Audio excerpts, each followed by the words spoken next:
তুমি কি করবে না ও ফয়সালা তোমার। তোমার দেখানো মতো পথে যেন আমি চলতে পারি, করতে পারি, আমার জীবনটাকে উৎসর্গ করতে পারি, এই কামনা করতে পারবো না ইনশাআল্লাহ। এটাই হলো আমাদের সম্পর্ক, এটাই হলো উদ্দেশ্য।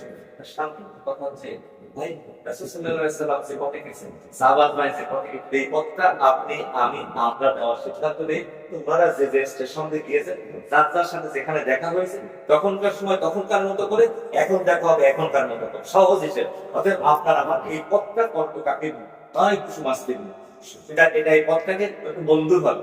তাও কখনো আনন্দ, কখনো দুঃখ, কখনো বেদনা, কখনো যাবে, কখনো রোমান্স, সব কিছু মনে রাখবেন আপনার আমার জীবনের অংশ।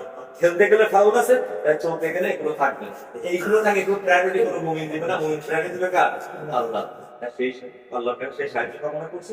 আল্লাহ যে কথাগুলো বললেন আমার ভাইদের কাছে, আমি আমার ছোট ভাইদেরকে জাগতিক জীবনের শতভাগ এই সূরা তাওবার 34 নম্বর আয়াতের শিক্ষা দীক্ষা আমাদেরকে আপনি কবুল করেন এবং এরপরে আমাদের